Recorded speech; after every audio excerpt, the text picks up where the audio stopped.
Kadang kita mikir, kenapa hidup tuh ribet banget? Baru bangun aja, udah ada notifikasi masalah. Dan di tengah keribetan hidup modern, drama pertemanan, pekerjaan yang gak kelar-kelar, sampai eksistensi diri yang suka nganter kita begadang, ada satu sosok dari 2000 tahun lalu yang kayaknya lebih waras dari kita.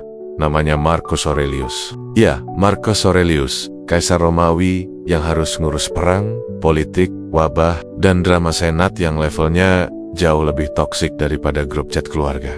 Yang menarik, di balik semuanya, dia tetap tenang banget. Sampai-sampai orang modern kalau baca catatan pribadinya, meditation sering merasa, ini orang kaisar atau terapis mental? Marcus punya cara mikir yang simpel, tapi tajam. Analisis, kendali, keputusan, kayak mesin logika yang tetap jalan meski situasi kacau. Nah, di cerita ini kita bakal membongkar gimana cara ia memproses dunia.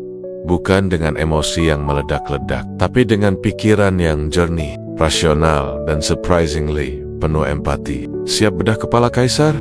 Bayangin kamu lagi duduk di taman, pengen santai, tapi tiba-tiba kepikiran tagihan, tugas, drama kerjaan, atau chat yang belum dibalas.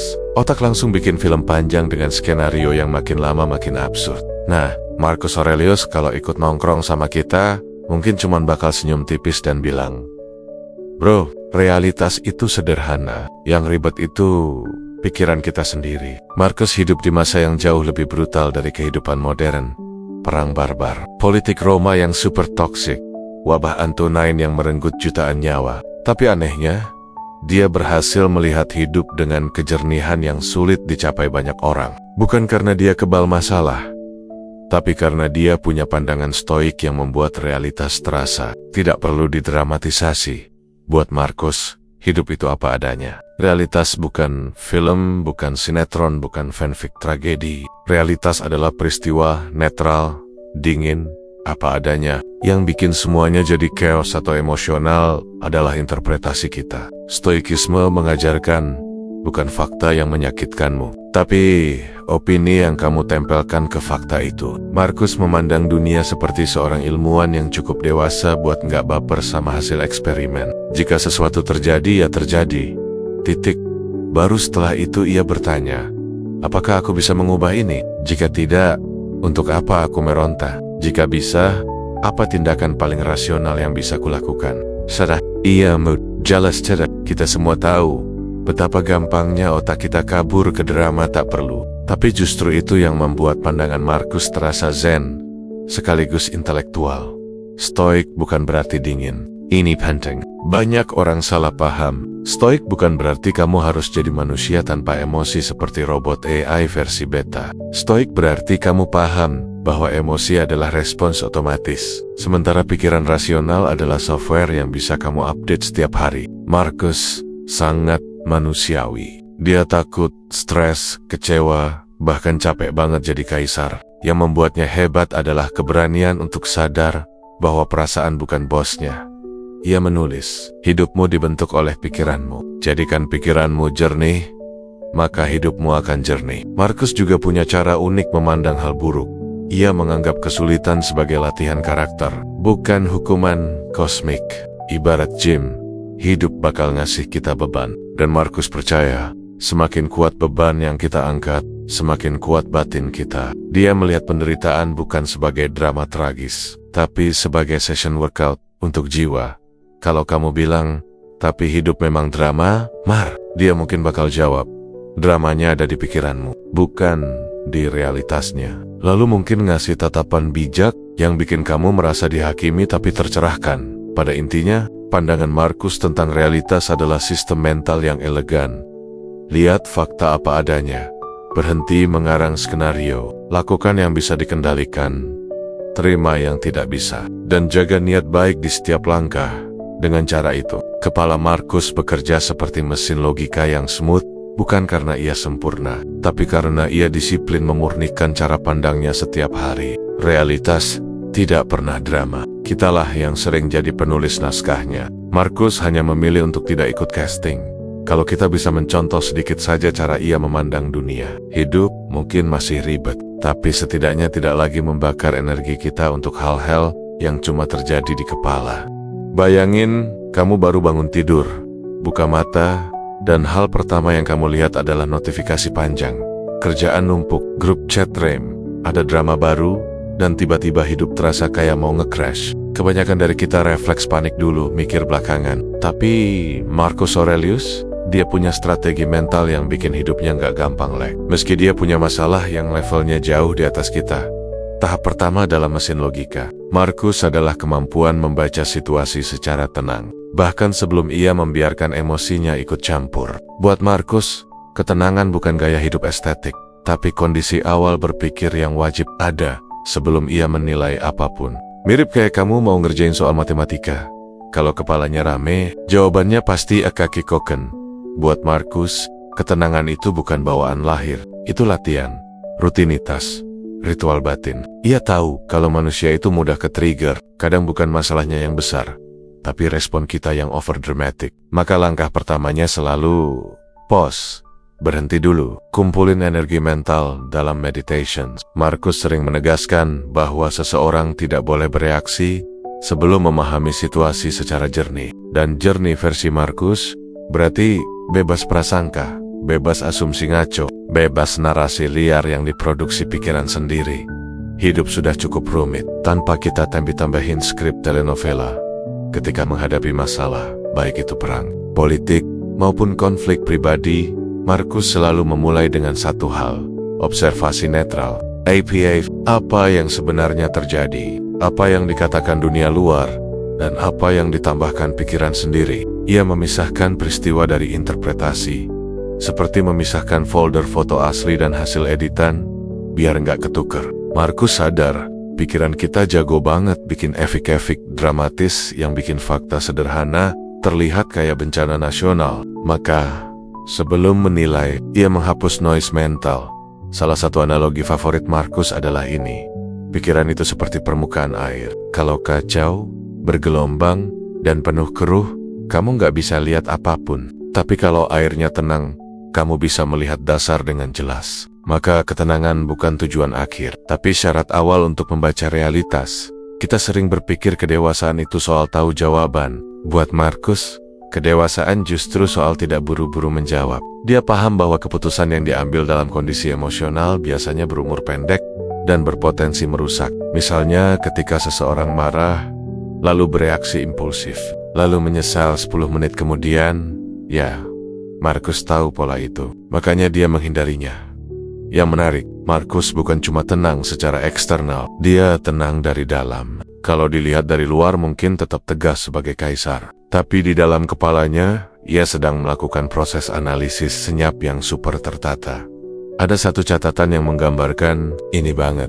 Ambil jarak dari pikiranmu, dan lihat apa yang terjadi tanpa emosimu ikut campur. Itu bukan ajakan buat jadi dingin, tapi ajakan buat punya perspektif. Mirip kayak kamu keluar sebentar dari keributan grup chat, tarik napas, baru balik lagi dengan kepala dingin sebenarnya. Jika dipikir-pikir, teknik Marcus itu mirip konsep loading di komputer. Jangan sentuh apa-apa dulu, biarin sistemnya stabil. Baru setelah itu, kamu mulai mengerjakan tugasmu. Kebanyakan crash terjadi bukan karena beban kerja terlalu berat, tapi karena kamu menekan tombol terlalu cepat.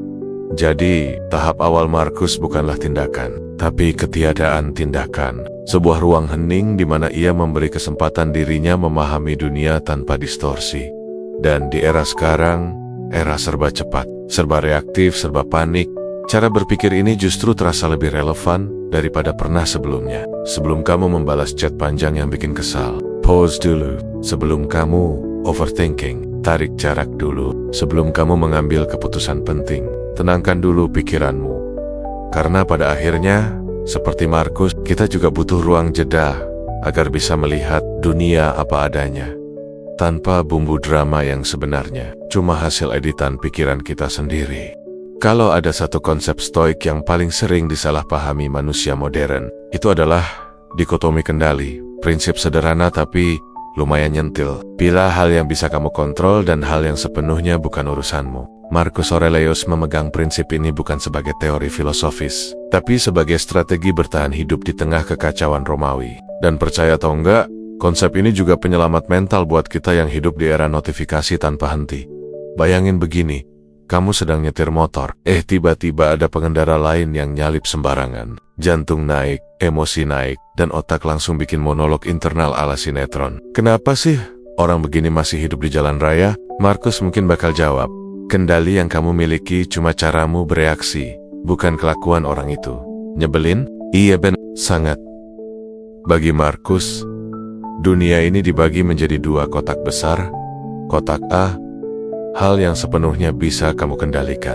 Kotak B, hal yang sama sekali tidak bisa kamu kendalikan. Yang bikin hidup berantakan adalah ketika kita memasukkan terlalu banyak hal ke couch, padahal tempatnya harusnya di kotak B. Markus mengingatkan dirinya setiap hari bahwa banyak hal, cuaca, pendapat orang, kondisi politik, gosip senat, bahkan tubuhnya sendiri saat ia jatuh sakit, bukan dalam kendalinya. Menghabiskan energi untuk itu sama seperti mencoba engage HP pakai colokan yang belum disambung ke listrik. Capek, nggak ada hasil, cuman bikin frustasi. Stoik bukan sekadar ya udahlah. Stoik adalah disiplin mental untuk tidak menaruh beban di area yang bukan domainmu. Yang masuk ke kendali kita hanyalah keputusan pribadi, sikap, tindakan, respon emosional yang kita pilih, dan standar moral yang kita pegang. Sisanya bonus alam semesta, kadang enak, kadang chaos.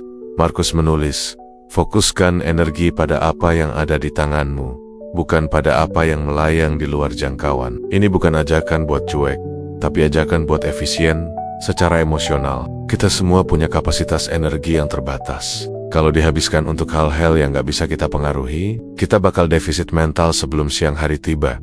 Coba bayangin diri Markus waktu menghadapi wabah Antonin. Jutaan orang meninggal. Sebagai kaisar, tentu ia ingin mencegah semuanya. Tapi stoikisme mengajarkan bahwa ia hanya bisa mengambil keputusan terbaik, mengatur bantuan, menjaga moral rakyat, dan memastikan dirinya tetap jernih. Ia tidak bisa mengontrol virus, kematian, atau ketidakpastian. Dan di titik itu, yang tersisa hanyalah penerimaan rasional. Yang menarik, dikotomi kendali bukan tentang menyerah. Justru sebaliknya, ini tentang memusatkan kekuatan. Ketika kita berhenti mencoba mengatur hal-hal yang mustahil dikendalikan, kita jadi punya ruang mental untuk melakukan hal-hal yang benar-benar berdampak. Ini mirip seperti menyapu lantai. Kamu nggak mungkin bisa menghentikan angin masuk dari jendela, tapi kamu bisa memilih mau menyapu atau tidak. Fokus pada angin, frustasi, fokus pada sapu, damai. Markus memilih sapu. Di era sekarang, dikotomi kendali adalah penawar untuk overthinking kolektif. Kita nggak bisa mengontrol algoritma sosial media, opini orang, nadi drama internet, masa lalu, atau nasib yang belum terjadi. Tapi kita bisa mengontrol bagaimana kita bersikap, berpikir, dan bertindak. Jika Markus masih hidup dan melihat kita stres gara-gara komentar orang di internet, dia mungkin bakal nulis bab baru di Meditations dengan isi komentar orang lain, bukan di bawah kendalimu. Wi-Fi pun tidak. Pada akhirnya, dikotomi kendali mengajarkan kita hal yang sangat praktis, namun mendalam. Bebaskan beban yang tidak perlu, dan kelola yang benar-benar berada di tanganmu. Dengan begitu, hidup mungkin tetap rumit, tapi kita tidak lagi terbawa arus oleh hal-hal yang sebenarnya tidak pernah menjadi milik kita untuk diatur.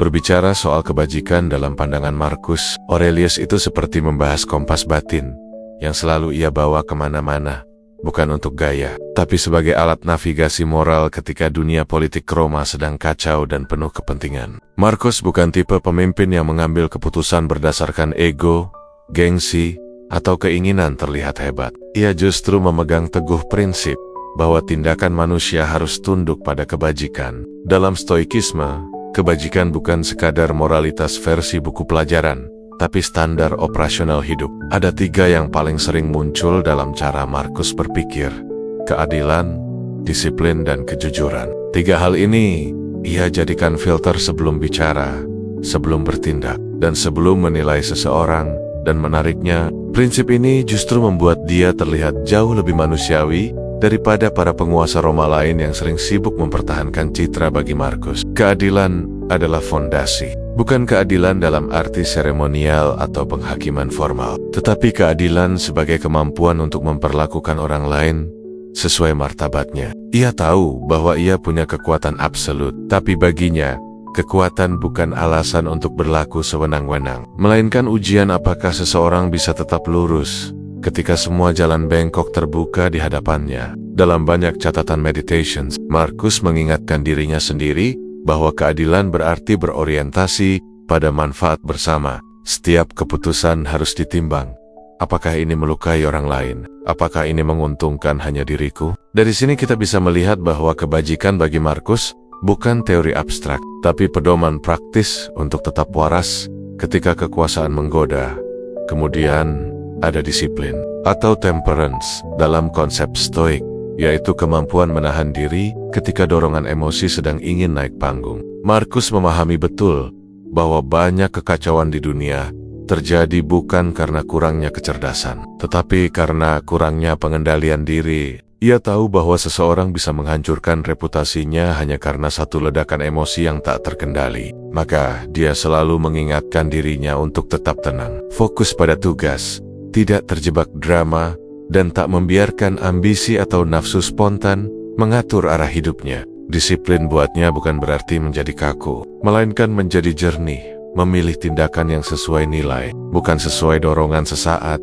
Lalu ada kejujuran, yang bagi Marcus bukan sekadar berkata jujur, tetapi hidup selaras dengan diri sendiri. Kejujuran dalam stoikisme adalah integritas, menyelaraskan pikiran, kata-kata, dan tindakan. Marcus percaya bahwa seseorang yang tidak jujur pada dirinya sendiri akan mudah tergelincir dalam kepura-puraan. Dan kepura-puraan adalah akar dari penderitaan. Menjadi jujur berarti menyadari motivasi terdalam kita, mengakui kelemahan tanpa membuatnya jadi alasan, serta berani bertindak dengan transparansi bahkan ketika tidak ada yang melihat. Marcus tidak ingin menjadi penguasa yang hidup dalam sandiwara politik. Ia ingin menjadi manusia yang autentik, meski berada di tengah hiruk-pikuk kekaisaran.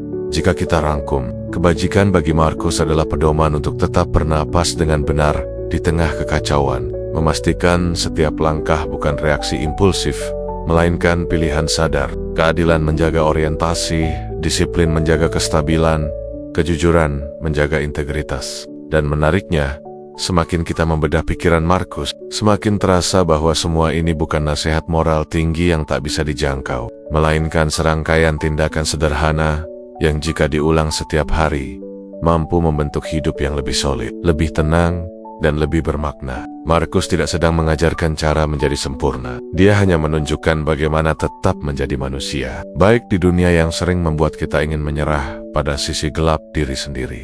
Ketika kita masuk ke cara Marcus Aurelius menaklukkan narasi internal, kita sebenarnya sedang membongkar salah satu senjata mental paling kuat yang dimiliki manusia. Cara kita menafsirkan kenyataan. Bagi Marcus, dunia luar itu penuh kejadian acak, orang ngomel, situasi tidak ideal, rencana berantakan, pengkhianatan politik, bahkan peperangan. Tapi semua itu hanyalah peristiwa mentah. Yang menentukan apakah hidup kita hancur atau tetap stabil justru adalah interpretasi kita sendiri terhadap peristiwa tersebut. Marcus sadar betul bahwa manusia tidak stres karena dunia, tapi karena cerita yang ia masak sendiri di kepalanya. Dalam meditations, Marcus berkali-kali mengingatkan dirinya bahwa pikiranmu adalah pewarna hidupmu. Jika kamu mewarnai sebuah kejadian dengan emosi negatif, maka seluruh pengalaman akan terasa pahit, meski faktanya mungkin tidak separah itu. Sebaliknya, jika kamu memberikan interpretasi yang jernih dan proporsional, maka beban mental bisa jauh lebih ringan. Narasi internal yang kita buat adalah semacam sutradara yang menentukan apakah otak kita sedang memproduksi film tragedi atau dokumenter realistis. Marcus memilih yang kedua, karena drama berlebihan hanya membuat mental rapuh. Cara Marcus menangani pikirannya cukup sederhana, tapi radikal. Ia memisahkan fakta dari interpretasi. Misalnya, seseorang memperlakukan dia dengan kasar. Fakta, ada orang bertingkah buruk. Interpretasi beracun, dia tidak menghormati aku. Dunia tidak adil. Hidup ini menyebalkan. Marcus membuang interpretasi beracun itu dan menggantinya dengan sesuatu yang lebih jernih. Orang itu bertindak sesuai kapasitas moralnya. Tugasku adalah tetap bertindak sesuai kapasitasku. Dengan cara ini, ia menolak menjadi korban narasi sendiri. Ia memilih realitas yang tidak dipoles ego. Markus juga paham bahwa narasi internal yang buruk bisa merusak mental lebih cepat daripada masalah itu sendiri. Ketika kita mulai berkata pada diri sendiri, "Aku gagal, semua orang menentangku," atau "Aku tidak punya harapan," pikiran itu bertindak seperti parasit. Bukan karena pernyataan itu benar, tapi karena kita terus mengulangnya sampai kita percaya. Markus memotong pola itu dengan kesadaran penuh. Setiap kali pikiran mulai melebar ke arah dramatis, ia menariknya kembali ke pusat gravitasi rasionalitas. Ia mengingatkan dirinya bahwa persepsi bisa dikendalikan. Meski dunia luar tidak, interpretasi juga menentukan apakah kita tumbuh atau tumbang. Markus selalu mencari sisi konstruktif dari setiap masalah. Bukan toxic positivity, tetapi interpretasi yang berorientasi pada pertumbuhan. Jika ada tantangan, ia bertanya, "Apa kebajikan yang bisa kulatih di sini?" Kejelasan berpikir, Dengen Bijicu. Masalah bukan lagi musuh, tapi semacam arena latihan mental. Narasi internalnya tidak merendahkan dirinya, tetapi juga tidak memanjakan ego. Ia justru membentuk pola pikir yang stabil dan adaptif, yang menarik. Markus tidak menuntut dirinya untuk selalu positif. Ia hanya ingin realistis. Baginya, bahaya terbesar bukan kesedihan atau rasa kecewa, melainkan interpretasi yang memperbesar luka itu hingga menjadi monster. Ia tahu bahwa pikiran bisa menciptakan ilusi dan menakut-nakuti dirinya sendiri. Maka, setiap pagi, ia menyusun ulang narasi hidupnya, bahwa dunia mungkin tidak sempurna, tetapi persepsinya bisa tetap jernih. Dan pada akhirnya, dari sudut pandang stoik, seseorang baru benar-benar kuat ketika ia berhasil mengendalikan cerita yang ia izinkan hidup di dalam benaknya. Markus menunjukkan bahwa ketangguhan mental bukan soal mengeraskan hati, melainkan mengarahkan pikiran. Bukan soal menghindari masalah, tapi memilih interpretasi yang tidak mengkhianati kewarasan. Dan mungkin inilah salah satu pelajaran paling relevan dari dirinya, bahwa hidup menjadi semakin ringan ketika pikiran berhenti menjadi musuh dan mulai menjadi sekutu. Jika ada gelar tidak resmi yang paling cocok untuk Marcus Aurelius, mungkin bukan kaisar filosof, tapi peneliti moral. Bukan bercanda, dia memperlakukan dirinya seperti sampel penelitian, pikirannya sebagai laboratorium, dan meditation sebagai laporan eksperimen. Markus tidak pernah menganggap dirinya manusia yang sudah jadi. Ia selalu merasa ada yang bisa dibenahi, diperbaiki, atau dipahami lebih dalam. Bahkan sebagai penguasa tertinggi Romawi, dia tetap menuliskan hal-hal sepele seperti, "Jangan gampang kesal," atau "Jangan sok penting." Anda bayangin aja, pemimpin seluruh kekaisaran masih ngomel ke dirinya sendiri. Itu bukan tanda kurang percaya diri, tapi bentuk disiplin moral tingkat tinggi. Introspeksi bagi Markus adalah ritual, bukan aktivitas musiman. Ia memperlakukan pikirannya seperti ruangan yang harus selalu dibersihkan. Kalau ada debu berupa emosi berlebih, prasangka, ego, atau ambisi yang tidak perlu, ia akan menyadarinya lalu menyapu keluar. Dan proses menyadarinya itu dilakukan lewat jurnal mental setiap hari. Meditations bukan buku untuk orang lain. Itu adalah catatan pribadi, setara dengan notes aplikasi HP kita. Bedanya, isinya bukan curhat toksik, tapi evaluasi moral yang jernih dan tanpa basa-basi. Markus tahu bahwa manusia seringkali sibuk mengaudit kesalahan orang lain. Padahal, audit yang paling penting adalah terhadap diri sendiri. Ia sering bertanya pada dirinya hal-hal yang sangat stoik. Apakah aku sudah bertindak sesuai kebajikan? Apakah reaksiku rasional? Apakah aku memperlakukan orang lain dengan adil? Dan lucunya, kadang ia menyindir dirinya dengan nada lembut tapi nyentil. Misalnya ketika ia menulis tentang godaan untuk mencari pengakuan publik, seolah ia bilang, "Bro, lu kaisar, masa masih peduli rating?" Ini humor halus khas Markus, menyadarkan dirinya sendiri tanpa mempermalukan diri secara berlebihan. Yang menarik, Markus tidak menggunakan introspeksi untuk menghukum dirinya. Ia tidak terjebak dalam rasa bersalah yang melodramatis. Introspeksi baginya lebih mirip debugging. Ada error? Ia diperbaiki, bukan diratapi. Ia melihat kelemahan bukan sebagai identitas, tapi sebagai variabel yang bisa dioptimalkan. Dan pendekatan ini membuat evaluasinya sangat produktif. Fokusnya pada solusi, bukan self-hate. Sebagai peneliti moral, Markus juga selalu mengobservasi motif dirinya. Ia tahu manusia bisa licik pada dirinya sendiri. Kita sering bilang aku melakukan ini demi kebaikan, padahal ujungnya demi ego. Maka Markus selalu menanyai dirinya, apa niatmu? Benar-benar niat atau cuma kedok? Kesadaran inilah yang membuatnya tidak mudah terseret ambisi buta di panggung politik Romawi. Ia memfilter dorongan-dorongan batin seperti seorang ilmuwan memeriksa sampel di bawah mikroskop. Introspeksi. Markus juga tidak berhenti pada dirinya. Ia mencoba memahami posisinya dalam tatanan yang lebih besar, alam, masyarakat, sejarah. Evaluasinya bukan hanya tentang aku, tetapi aku dalam keseluruhan. Pendekatan ini membumikan egonya.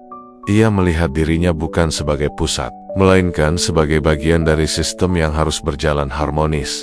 Dan pada akhirnya, penelitian moral yang dilakukan Markus bersifat tanpa henti. Ia sadar bahwa manusia bukan makhluk statis. Kita berubah, kita goyah, kita berkembang. Karena itu, jurnal mental harus terus diperbarui. Evaluasi diri bukan tanda kelemahan, tetapi tanda bahwa seseorang cukup bijak untuk tidak percaya begitu saja pada dirinya sendiri dalam dunia modern. Kita mungkin tidak menulis meditations, tapi pola pikir Markus relevan banget. Introspeksi bukan drama internal, tapi proses pemurnian. Seperti Markus, kita bisa menjadi peneliti moral versi kita sendiri, yang sabar, jujur, kritis, dan tidak mudah berbohong pada diri sendiri. Dan kalau ada hal yang paling Markus ingin kita tiru, mungkin itu keberanian untuk melihat ke dalam tanpa takut pada apa yang kita temukan. Kalau ada satu kemampuan sosial yang bikin Marcus Aurelius kelihatan seperti makhluk beda spesies dibanding kita yang gampang tersinggung, itu adalah kemampuannya untuk memahami manusia sebelum membenci mereka. Prinsipnya sederhana, tapi luar biasa susah diterapkan. Kalau seseorang berbuat buruk, itu karena ia tidak tahu cara berbuat lebih baik. Bukan berarti Marcus naif atau terlalu baik. Ingat, dia hidup di tengah intrik politik Romawi yang penuh tikaman halus. Tapi justru karena ia tahu betapa kompleksnya motif manusia, ia memilih sikap mental yang lebih produktif memahami, alih-alih memusuhi Marcus, memandang manusia seperti fenomena alam. Ada yang lembut seperti angin sore, ada yang tiba-tiba nyolot seperti badai gurun. Rickson bukan marah, tapi observasi. Dia bertanya pada dirinya, kenapa orang ini bertindak begini? Apa keterbatasannya? Apa beban yang ia bawa? Dalam pandangan Stoik, setiap manusia bertindak berdasarkan apa yang ia pikir benar pada saat itu. Messy, tidak ideal, tapi tetap manusiawi. Jadi ketika seseorang menyebalkan, Marcus melihatnya bukan sebagai musuh pribadi, tapi sebagai seseorang yang sedang berjuang dengan kelemahannya sendiri. Ini bukan berarti dia pasrah. Dia hanya menolak untuk memberikan energinya pada kebencian yang sebenarnya tidak produktif. Buat Marcus, memahami manusia bukan aktivitas pasif. Ia aktif memetakan sifat-sifat manusia, seperti seorang antropolog. Sebelum antropologi ada, dia tahu manusia itu penuh kontradiksi. Bisa baik hati, tapi egois. Bisa cerdas, tapi nekat bodoh. Bisa tulus, tapi tetap salah langkah. Alih-alih menghakimi, ia memilih memandang manusia sebagai makhluk yang dalam proses. Dan mungkin inilah yang membuatnya tidak gampang terbakar emosi. Ia punya ekspektasi realistis terhadap sifat manusia, bahwa kita semua kadang kacau, kadang picik, kadang tidak rasional, persis seperti kita saat lapar atau kurang tidur. Salah satu trik mental Marcus adalah mengingat bahwa manusia bertindak berdasarkan pengetahuan moralnya. Kalau pengetahuannya buruk, tindakannya buruk. Kalau pemahamannya sempit, perilakunya sempit. Dengan pola pikir ini, ia melihat kesalahan bukan sebagai ancaman, tapi sebagai ketidaktahuan. Dan kalau masalahnya ketidaktahuan, maka respons yang tepat bukan benci, tapi pengertian. Look, beberapa catatannya kedengarannya seperti seseorang yang mengingatkan diri sendiri agar tidak jadi netizen reaktif. Ingat, mereka melakukan itu karena mereka tidak tahu apa yang kamu tahu. Ada sedikit kesan kayak dia bilang ke dirinya, bro, sabar, jangan terpancing. Marcus juga sadar bahwa kita sendiri pun sering bertindak buruk tanpa sengaja. Jadi membenci orang lain atas kesalahannya sama saja munafik. Ia menggetekkan dalam versi bebasnya, lu pernah juga berbuat bodoh, jadi santai. Sikap ini menciptakan empati natural, bukan empati manis dan romantis, tapi empati intelektual yang grounded. Ia mengakui kesalahan manusia, tanpa membenarkannya, tapi juga tanpa marah berlebihan. Memahami, bukan membenci. Bukan berarti Markus membiarkan perilaku buruk merajalela. Ia tetap menuntut standar moral, tapi ia tahu bahwa kebencian hanya merusak dirinya sendiri. Dari semua emosi, kebencian adalah yang paling menguras energi dan paling sedikit memberikan solusi. Maka ia memilih sesuatu yang jauh lebih efisien, ketenangan yang penuh pengertian. Ia merespons, bukan bereaksi. Dan mungkin inilah pelajaran paling humaniora dari Markus. Manusia itu rumit, tapi bisa dipahami. Konflik bukan selalu permusuhan. Seringkali itu hanya miskomunikasi persepsi. Dengan memahami motivasi dan keterbatasan orang lain, kita bisa bertahan di tengah kekacauan sosial tanpa kehilangan kedamaian batin. Markus menolak untuk hidup dalam dunia yang didikte oleh kebencian. Ia menciptakan dunianya sendiri yang ditenun oleh pengertian dalam dunia modern yang cepat marah, cepat tersinggung, dan cepat menghakimi. Pendekatan Markus adalah semacam hack emosional. Pahami, bukan benci. Dan kalau kita berhasil mengadopsi sedikit saja dari pola pikir itu, mungkin dunia akan terasa jauh lebih bisa ditoleransi, dan pikiran kita jauh lebih tenang. Ketika kita sampai pada sintesis pemikiran Marcus Aurelius, kita akhirnya melihat gambaran utuh seorang pemimpin yang menggabungkan ketajaman logika dengan kedalaman empati. Markus bukan hanya seorang pemikir yang suka menyendiri di tenda perang sambil menulis catatan filosofis. Ia adalah prototipe pemimpin humanis, tipe yang langka bahkan di zaman modern, apalagi di tengah kerasnya politik kekaisaran Romawi. Baginya, kekuasaan bukan podium untuk menunjukkan superioritas, tapi tanggung jawab untuk menyeimbangkan akal dan hati. Dan kombinasi ini bukan gimmick, tapi fondasi seluruh gaya kepemimpinannya. Markus tidak pernah memakai logika sebagai alat untuk membungkam emosi orang lain. Ia memakainya untuk mengatur dirinya sendiri terlebih dahulu. Logika bagi Markus adalah struktur, semacam GPS mental yang selalu mengarahkan kembali ke kebajikan, keadilan, keberanian, pengendalian diri, dan kebijaksanaan. Namun, hanya memakai logika tanpa empati akan menghasilkan pemimpin yang kaku, dingin, dan jauh dari realitas manusia. Markus tahu itu. Ia sadar bahwa rakyat yang ia pimpin bukan sekumpulan angka statistik, tapi manusia dengan harapan, ketakutan, dan kekurangan. Empati menjadi jembatan dirinya dengan dunia yang ia layani. Kekuatan Markus justru terletak pada kemampuannya menggabungkan dua hal yang sering kita anggap bertentangan, rasionalitas dan kepekaan. Misalnya, ketika menghadapi orang yang bertindak buruk, logikanya berkata, ini tidak sesuai kebajikan. Tapi empatinya menambahkan, ia bertindak demikian karena ia tidak tahu lebih baik. Dari kombinasi itu, lahirlah respons yang tegas tapi tidak kejam, lurus tapi tidak keras kepala. Empati Markus bukan empati yang melaleleleh ala drama romantis. Ini empati intelektual, keterampilan memahami kondisi batin manusia tanpa tenggelam di dalamnya. Sebagai pemimpin, Markus juga membangun sistem pengambilan keputusan yang unik. Ia selalu menimbang efek moral sebuah tindakan, bukan hanya efektivitasnya. Dalam dunia yang sering menuntut hasil instan, ini terasa seperti cheat code etis. Logika memastikan keputusan itu efisien, empati memastikan keputusan itu manusiawi.